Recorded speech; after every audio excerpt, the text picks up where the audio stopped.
We're on. Yeah. Exciting times again. Welcome everybody to a Rev Up series video again for this month of November. Year's gone so quick. We've had a fantastic time doing that, and again another fantastic video opportunity with two unbelievable gentlemen today. First of all, Smithy, welcome along. It needs no introduction. Our CEO, co-founder, buddy, and legend. And of course, what we always find, and it never leaves us short, is the amazing people that make up the volunteer community. And we're here joined today with another one of those amazing individuals, both from a corporate point of view and from a volunteering point of view. So Adam Wood from Safeguarding You, welcome, buddy. Thanks, Daz. Cordo, good to be here. Thank you very much for having me. This is cool. Yeah, excellent. Hey, look, and we're not going to let you off the hook that quick because that was a really short intro.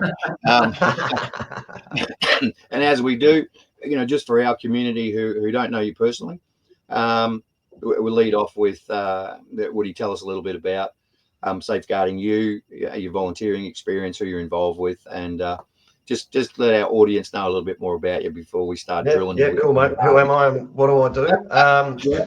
So I'm a very recently retired VP at my son's footy club. I'm a proud dad of two, played sport all my life, got involved with the kids in the basketball club, in the footy club, volunteer in every way I can, whether it's coaching, ground marshal, venue manager, all the roles, all the vests over the last probably 5, 6, 7 years. And sort of saw the connection point is in my business life. I work in governance, risk and compliance. And so just trying to help out where I could in the club land, sort of saw some real gaps, particularly in child safety. In a couple of years ago, the Victorian Child Safe Standards came into force. And I could see, and I was asking questions around the committees and the clubs, what are we doing and how are we managing this? And everybody was scratching their heads. So I sort of connected the dots and sort of looked into it, worked out, what do clubs need? What are some of the challenges? How do we educate? How do we upskill and uplift the committees and the leadership teams around there? And sort of we'd also been working in the tech space. We had a platform that was trying to help small businesses, and we sort of really pivoted into the safeguarding space because we could see that this was a great challenge. Nobody was really solving it. It was a growing challenge, like volunteer, like the challenges there. And so we built a platform called Safeguarding You, which helps clubs, non-profits in the sport, arts and recreation sector primarily understand what are the standards, what are the regulations, what is child safeguarding, what is concussion management, what is psychosocial safety, these sort of out the challenges that are evolving, and help clubs manage it themselves in a really simple, easy and affordable way to manage their safeguarding obligations. So the joy for me was to connect my background in GRC or governance, risk and compliance with my passion in community sports and volunteering, and here we are. There you go. It's amazing. Look, awesome. I've had a lot to do with you, Woody, and so it instantly leads me into two key questions. But number one is this issue of compliance is only getting bigger, and we have volunteers in seats. I've always said there's probably only two roles you don't want in a committee.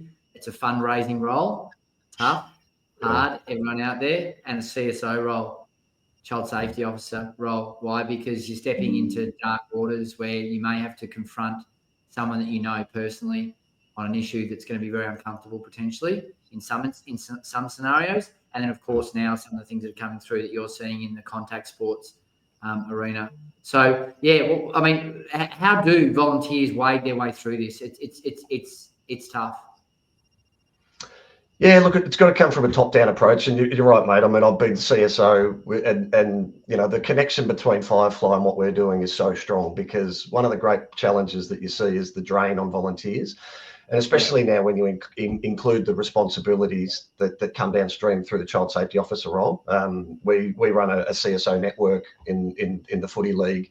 And interestingly, this year, a couple of presidents sat in on that call to just point out and highlight that they feel like the CSO is the most important role on the committee, and that the president and other roles are there to support the decisions that they make because, fixturing and footy ops or game day ops and coaching and all of these things are necessary. But what's more important than the safety of the kids that are playing? And so The challenges are that it's, particularly in Victoria, it's a regulated standard. The legal responsibility of an executive club is real. And so now you've got the Commission for Children and Young People as the lead regulator that are enforcing these standards and making sure that clubs and organisations and non-profits are equally responsible for safeguarding as childcare facilities and for-profit businesses. So it's a real challenge. I guess coming, as I say, tops down, you need to firstly understand what are these standards. What does it mean contextually? It's not just putting posters on a wall and having a policy sit on your website that might get looked at every 3 years. It's what are the practices that we need to do? Who do we need to recruit within the club to be our champions, to share that message of what is safeguarding? And so yeah, look, it's a challenge, mate. We're trying to address it from a tops down and a bottoms up level. So, i.e., you need to understand what the standards are. You need to assess yourself against these requirements. You need to, understand what are your risks, high, medium, and low, and then you need to put in place improvements or remediation efforts that improve the club, so that you can ultimately visualise and share that with your community. Because compliance is often seen as a pain in the neck or something I'll get to tomorrow, especially in volunteer-led clubs where they just don't have the time or the resources. No. But what we're starting to see is that if you really lean into it, you take on your responsibility with purpose, the back end of it is it helps you grow. Because what's it do? It builds trust with families, with parents, with mothers who want to bring their kids to your organisation or your sport, and it ultimately grows the business. So we found that the messaging doesn't just have to be, you've got to do this thing because it's the law, or you've got to do this thing because it's the right thing to do. It can actually benefit the club quite significantly in growth and participation by ultimately building trust with your community members. There's no silver bullet, mate. It's a long process. Fortunately, codes and national sporting organisations, and likewise in the arts and recreation field, there's starting to be a lot greater recognition and resources provided to clubs.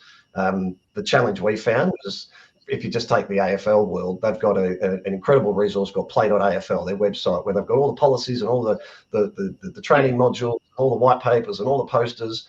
It's very, very hard if you don't know what you're doing to navigate your way through that process. And so we simply brought our platform there to help a club or an organisation start with an assessment, work through the risks that have been identified, improve those with recommendations and whatnot, all in their own time, because some clubs will be more resourced than others, and it's more realistic to expect more of them. Others will be really struggling with volunteers. And so the platform's there to help them do that, but also the CSO network is really important. We bring together the CSOs to share best practices, share challenges, objectives, priorities, bring a unified voice together so we can lobby the leagues or the codes or the regulators for greater advice or assistance or support. And then what we're looking to introduce next year is a community of practice where we bring, experts in to sort of deep dive on the various issues of safeguarding or concussion management or mental health challenges. So there's no one silver bullet, but ultimately supporting the volunteers. The other big thing, as you guys would know, especially in the sporting realm, transition is a massive problem. And so whilst one committee may be bulletproof and they've put in place really good practices, as soon as they leave, the new committee are effectively starting again, unless they can pick up, where the other left off, and unless they've got really good systems and, if it's Google Workspace or 365, if they've got their folders and their databases and things set up effectively, great. But usually by the time that's handed over to the new committee, it becomes a mess. So that's having a transition and a forward-thinking plan around that. We sort of play some role in that as well. Yeah, look, it's super interesting to me, because there's this age-old statement: a problem shared is a problem halved, right? And in sport, because I know that space intimately as well, I think about this segregation of thinking between the codes. It's a constant practice. Everyone owning their empire, right, or controlling their vertical. Yet in volunteer land, it doesn't work like that. It's a horizontal. A CSO will go and become the treasurer of another club because of a transition, like you said, for either kids moving sports or whatever it is. They transition. It's a cycle of time. And that concept around shared burden, to me, just makes so much sense. I was speaking with our CSO, and I said, where do you go to? How would you go? Where would you go to next? And he goes, I've got no idea, mate, to be honest. I've looked through the details, like the AFL, this is in tennis. I've looked through the information, and it's complex. I don't know where to start. I don't know where to end. And at the end of the day, I actually don't think I can actually reach out and talk to someone and get a real result. So if you can, yeah, mate, if you guys can get to a point where you've got a geographically bound superstar team that sits behind and gets a small contribution from lots of parties, that problem shared, problem halved or quartered or whatever it is, mate, man, it's got to add value. Yeah, and we found that the CSO network, like in the footy world particularly, there's white line fever. There's there's hate. There's deep seated historical hatred between clubs, whether it be on field, off field, sponsorship. Right? That's a reality. Exactly. In the safeguarding world, that's all blown out of the water. And what we found, we spoke at the AFL Southeast Club Development Conference in February down at the Mornington Racecourse. And we spoke on safeguarding and had all the CSOs in the room. There was none of that. Everybody they were there for a purpose, and that was to keep our kids safe. And they wanted they wanted to share their best practice. And so we saw that sort of rose above that. And that's something we want to really continue and make sure that we can, we don't know everything. Not every club knows everything.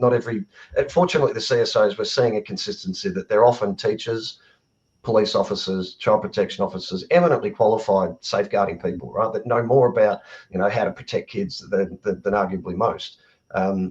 What they need is the support of their committee. And what somebody made a point that their committee seemed to be supportive, but they are smilers and nodders. They'll get into a committee meeting, the safeguarding, the CSO will raise the points that need to be addressed, and they'll be smiling and nodding.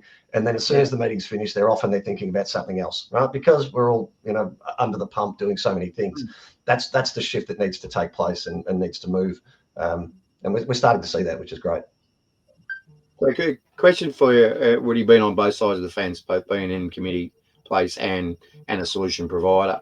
How much of this compliance thing do you actually think is now attributing to our volunteer burnout, that fatigue process, the nervousness of a lot of volunteers that go, I'm not going to step into that space because there is this wall of things and legislation and governance and compliance. Just want to get your feedback about being and having seen that side of the market. Yeah, it's massive, mate. It's a real problem. Cordo and I have spoken about. All three of us have spoken about it in different ways. It's real. It's real, right? Like if you think about the burnout of volunteers across the board, whether it's parking attendants or working in the canteen, you add a level of responsibility that's as serious as safeguarding.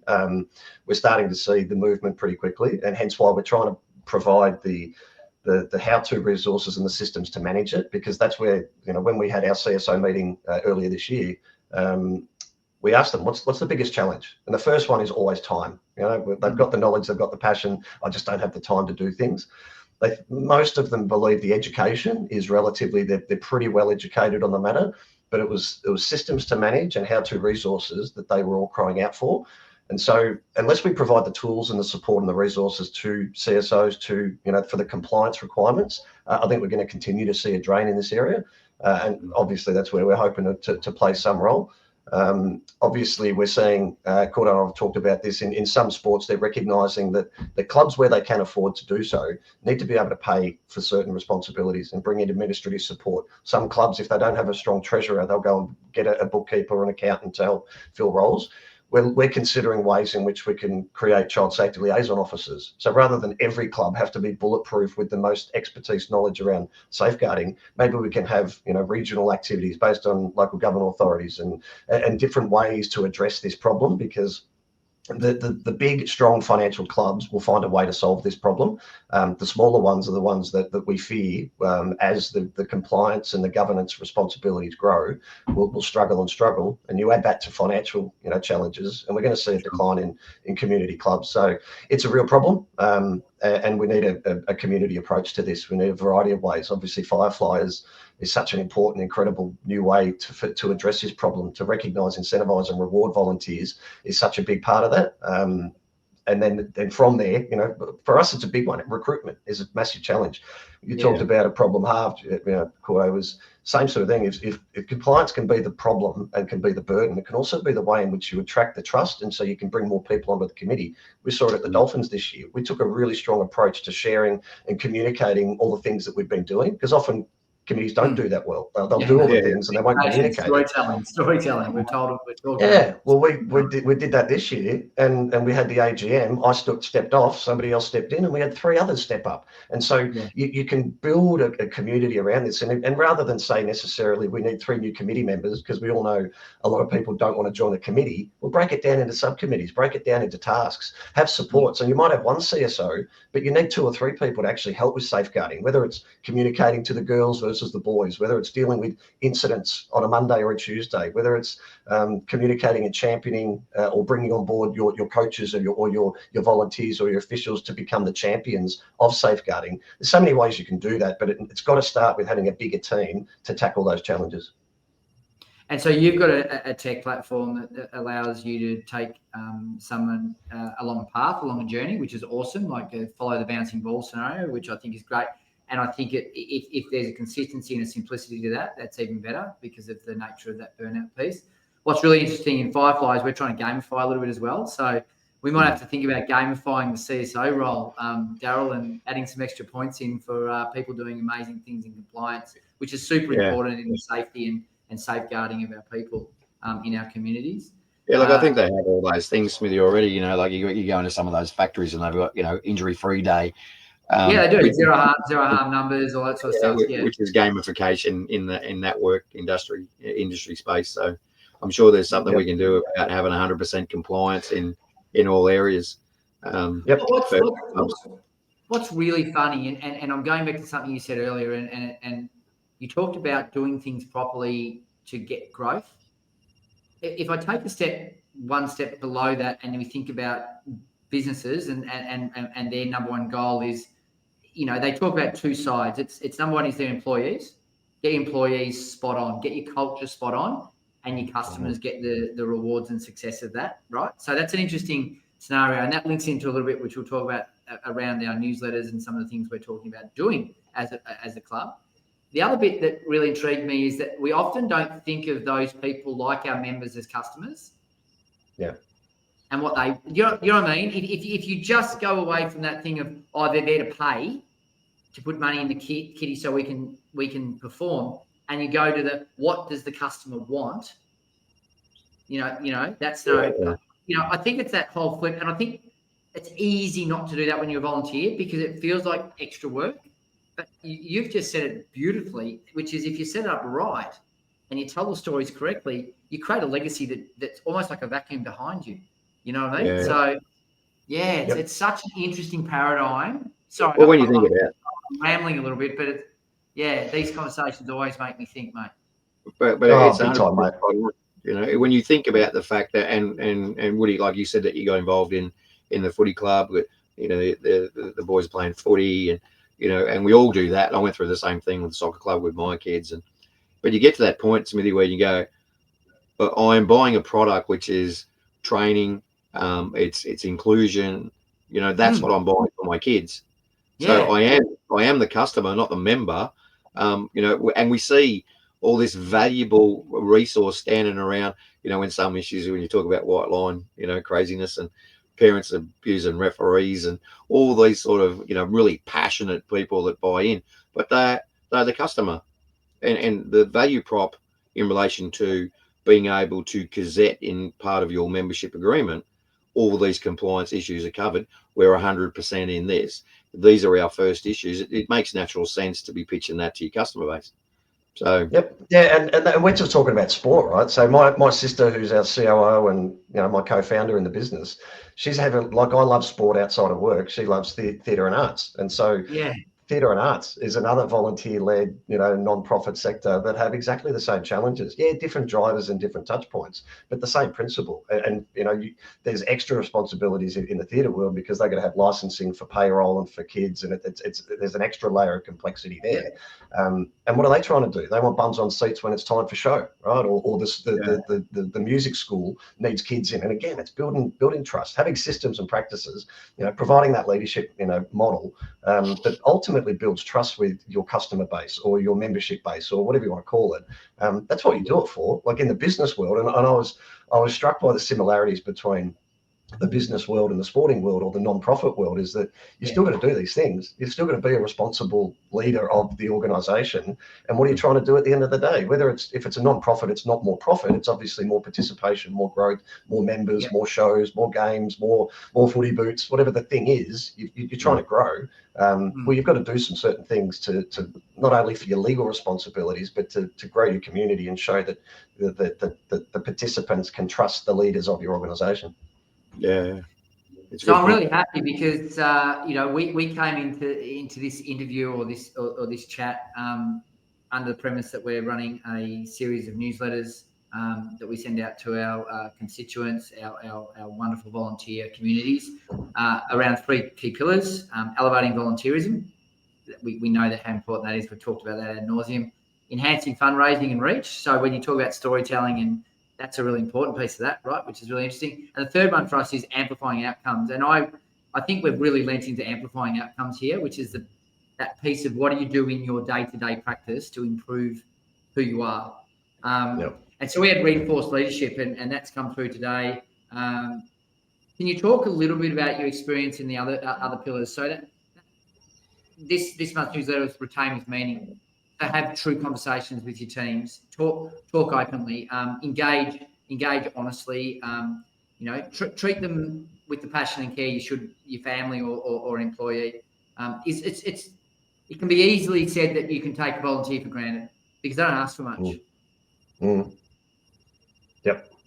And so talk to that. I'd love to hear your take. Yeah.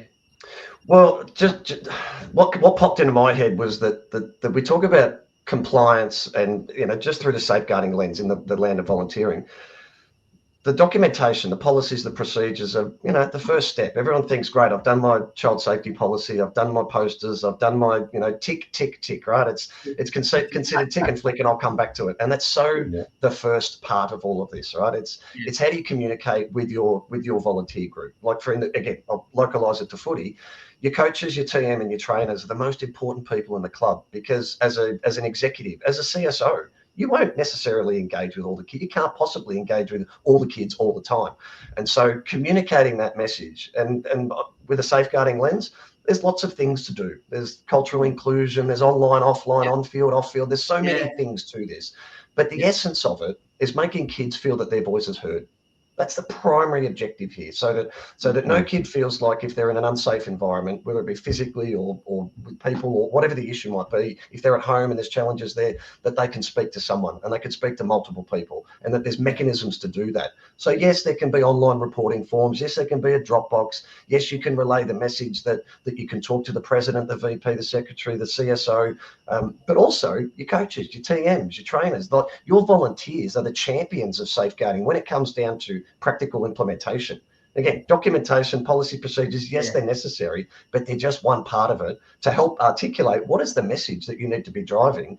And it's not about scaring the kids. It's not about scaring the stakeholders. It's about reinforcing that their voice matters. And you absolutely need your volunteers on board with that. So you need processes to communicate that, not, at the start of every year, coaches, we need you to be the safeguarding manager. We need you to understand all of this. Yes, there's elements to that, but you've got to recruit them. You've got to get them on board to champion it enthusiastically. And that's where it's got to start with a vision, a mission. And ultimately, we all talk about trying to build culture. Culture is a consequence of doing all of these things, and it grows organically from the things you do. So, yeah, mate, I agree. I think there's huge elements to recruitment and communicating, but your volunteers are everything about that. It's funny you bring a couple of things, because it is a slippery slope, this particular marketplace in relation to where you operate. But you think about that and the communicating of the protocols that go behind the compliance. When you think about the fact that if there is an issue regarding any of those things, that there is a reporting process and a chain, because in all those environments, both in theatre and in sport, the gossip train is massive, and people don't really understand the consequence of false allegations or misallegations or incorrect communication that can derail the whole organisation. So it's not just the virtues, but I'll say that there's a major issue that we've got to get that communication process right about. If there is an instance, then this is the first call, not Facebook or this is the first call, or not the rest of the auxiliary committees that are all now going to have a whinge about something that they don't know to be true. You know what I mean? So, yeah, absolutely, mate. And when you talk about incident reporting, right, it's just one of the things that needs to be done systematically. And we're just about to push an incident management module in the platform because we realise, from feedback from our users that the starting point, the governance and the compliance is one thing, the communications, prioritising tasks and how to work through the remediation or improvement of your organisation is one thing. But what about on the Saturday, the Sunday, the Monday, or the Tuesday when the incidents come in? How are they managed? And they've got to be done that systematically. So just on that point, mate, it's a massive part of this. It's having a process, making sure that real allegations are addressed appropriately, that authorities are brought in where needed. Concussion's a really interesting one for us at the moment. So child safeguarding is obvious, right? It is what it is and deeply necessary. Well, in the sporting world, concussion has fast become a subset of safeguarding because obviously there's harm, abuse, and neglect, but there's also on-field, incidents where little Billy might hit his head. Well, what process do you follow? And so there's new guidelines around that. Most clubs, most organisations don't know what they are, don't know how to manage them, don't know that they need to have a concussion officer as well as a CSO. And so we've got a concussion implementation program based on the AIS's one. But then how do you manage return to play? Because in concussion, the process of managing that incident is different to a safeguarding risk or a personal grievance or whatever it might be. So, you've got different stages, and in that case, you need the committee and you need the CSO or the concussion officer to manage that and to be very aware of the overarching requirements.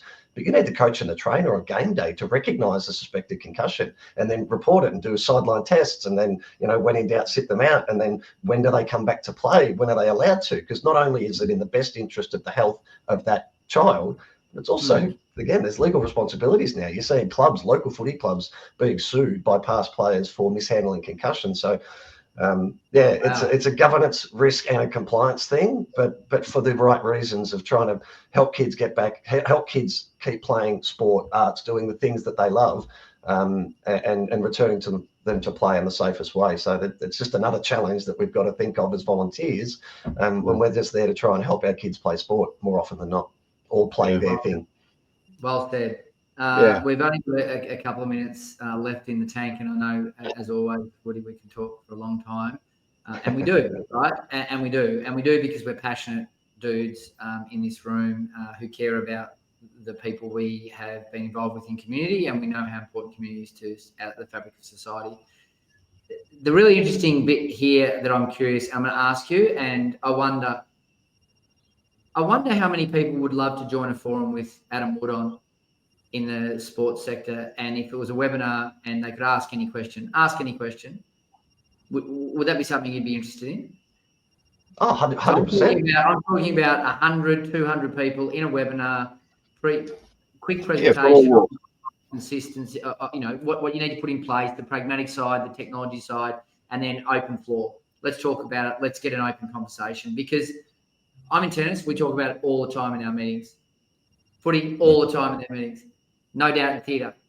But we're all doing it in isolation, and we so often do it in isolation. It's our strength that we're so strong in our ability to deliver in our little pocket, but it's also our weakness. And I think we're going to break down the weaknesses, because this is not something that we shouldn't be sharing. We should all be sharing these burdens as a collective. So, number one, would you do it? Absolutely. And we take it beyond, like a webinar would be amazing, and yes, that'd be a starting point, but we could build a collective community CSO network. It doesn't have to be in this particular league or that club, although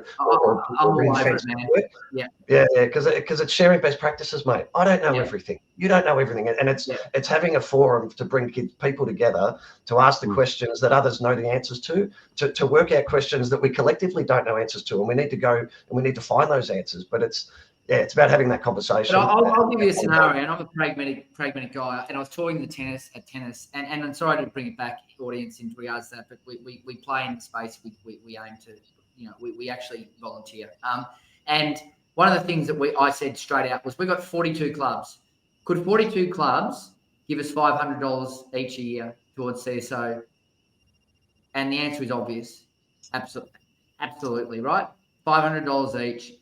That's, what's that? $8 grand. $8 grand. No, is that what I said? $8 grand. Yep. Or more. Yeah, 8 grand. My math is shocking when I'm under pressure. What is it? It's 40 times by, it would be 20,000. Sorry, there's the math. $20,000, right? $20,000 is a long way to contributing to someone who's probably been is a part-time mum, who probably is a part-time police officer, who loves their community, who loves their sport, who could be a gateway conversation that could take away all of that second line stress. Where do I go? Who do I talk to? How do I go about this? This distribution piece for me, which is what Firefly was premised on, was distributing the love, just distributing the love and sharing in the burden. And if we all do that, we have great little communities, but we have this bigger monolith that we can lean into when we need. So closing on that, we agree that it's in my mind, it's super achievable. It's just, how do we get the people together, mate? How do we get them together? I got one more to chuck in on the back end of that one, Smithy. Woody, we talked about, obviously with volunteer burnout, it's even more difficult now than what it's ever been as far as retraining the volunteers that we've got. The worse we do at retaining, obviously, the better we have to do at recruitment, which puts added burden on that. So in relation to this particular role, and you talked about potentially regional CSO officers, that they're not, incubated in one club, but they have a stretch. We've been talking a lot about sewing into, university, pre-grad, post-grad, some of those kids that are looking at what are their options in the future in relation to that, because it's a big audience. It's also not a big audience in volunteering. So can we do an introduction to CSO? Like, how do we make that role not perceivably boring, occupied, paperwork driven, hard work, bang your head against the wall to try and get people to listen? How do we create an excitement level that can aid to that recruitment process for the next generation? As a on the back of, if we can get a collective of the CSOs and punch out to the back, here's why it's an exciting role and why it's important. If you want to make a contribution to community, maybe think about that as a career option. Well, the funny thing is that intrigues me greatly in that conversation, and no doubt we can continue it, is that number one, it's really hard to get a job in sport. And there's so many people that want to have a job in sport. So you've got to have some runway, and volunteering is a way to get runway. The same's in theatre. There's a million people that want to be actors. You've got to get runway. You've got to show results. And whether that's being as an actor or being in the space, you've got to get something in place. So, we've just got to think about this big model, and we've got to. So for all our volunteers out there, watch this space, because something could be coming up as a little. And can I just can't see why it can't be done. I just cannot I cannot. It can be done. Yes, I know. It can be done, mate. And in answer to your question, Des, there's people out there already doing this that have been leading the way for particularly the last couple of years. People like Ella McConnell, who's my right hand when it comes to safeguarding. She led the CSO network model. She led the child safeguarding in community sport at Sereno Cricket Club and at the MPJFL, sitting on the board. She's inspired me greatly for much of what I'm doing and where I sit here. We take advice and we take leadership and inspiration from people like her. There's others out there that we could bring into this. And so it's not about pushing pens and paper and checking boxes. There already is the model out there. We're already bringing people together in a conversation, and that's And so yes, there's a structure and a formality to it. Our program, our safeguarding program, could be a way to upskill those kids coming out of school, because it's not necessarily an experience or an age thing. It's an understanding the process. It's understanding the communication triggers. It's understanding what needs to be done beyond just pushing papers and pens. And so I think it can be achieved pretty quickly. And I'm with you, Cordo. There's no reason it can't. No, there's no reason it can't. None. Collaboration, ethos too, Woody. You know what I mean? It's hard and it's daunting for some of the younger generation to go, look, I think I've got value to add to this community, whether it's a community theatre company, whether it's a community sports club. That it's quite intimidating to step up as an 18-year-old or a 19-year-old and go, I think I've got value to add to the committee, because we get a lot of that. What do you know?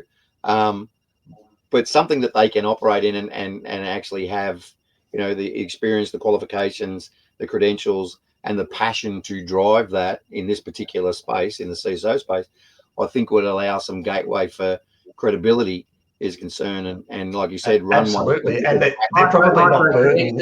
It's all of that stuff. Micro credentials are huge now. I mean, if you look at education, it's changing in front of us. You can do a Stanford degree on ChatGPT. You can. So we got 10 seconds. Do it incrementally.